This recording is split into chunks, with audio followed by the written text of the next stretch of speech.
All ஃபைனலாக சென்னையில் புது வீட்டுக்கு வந்து பால் காய்ச்சியாச்சு. ஆடி ஆனின்னு சொல்லி 2 மாதம் வெயிட் பண்ண வச்சுட்டாங்க.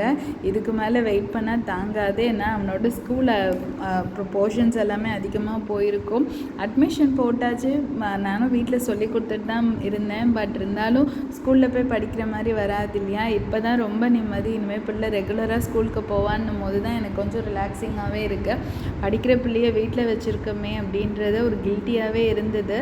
பட் இனிமேல் கொஞ்சம் ரிலீஃபாக இருக்கும். ஆனால் போர்ஷன்ஸ்லாம் நான் கவர் பண்ணிட்டு தான் இருக்கேன். சீக்கிரம் பிக்கப் பண்ணிப்பான்னு நினைக்கிறேன். எல்லாம் கரெக்டாக வருது. இந்த கோலம் போடுறது தான் எனக்கு ஏன் வரலன்னு எனக்கே தெரியல. 10th படிக்கிற வரைக்கும் ஏதோ கொஞ்சமாவது போட்டுட்டு தான் இருந்தேன். அதுக்கப்புறம் எனக்கு கோலம் போடுறது எப்படின்னே மறந்துருச்சு.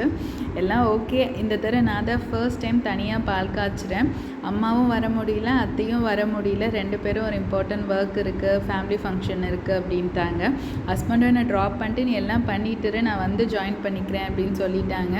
தனியாக 4 hours அந்த வீடை க்ளீன் பண்ணேன். எனக்கு ஃப்ளோரு எல்லாம் க்ளீன் பண்ணது கூட பெருசாக தெரியல. பட் கேபினெட்ஸ் எல்லாம் கிச்சனில் ரொம்ப டர்ட்டியாக இருந்தது. அதை க்ளீன் பண்ணுறதுக்கு தான் ரொம்ப நேரம் எடுத்துருச்சு. அவங்க வந்தோடனே பால்க்கு எடுத்து வச்சு சாமிக்கிட்ட கும்பிட்டுட்டு நேராக ஒரு ரெஸ்டாரண்ட்க்கு போயிட்டோம் சாப்பிட்றதுக்கு.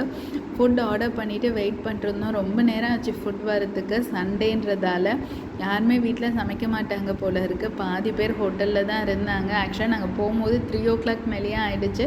பட் ஸ்டில் இருந்தாலுமே கொஞ்சம் பிஸியாக தான் இருந்தது.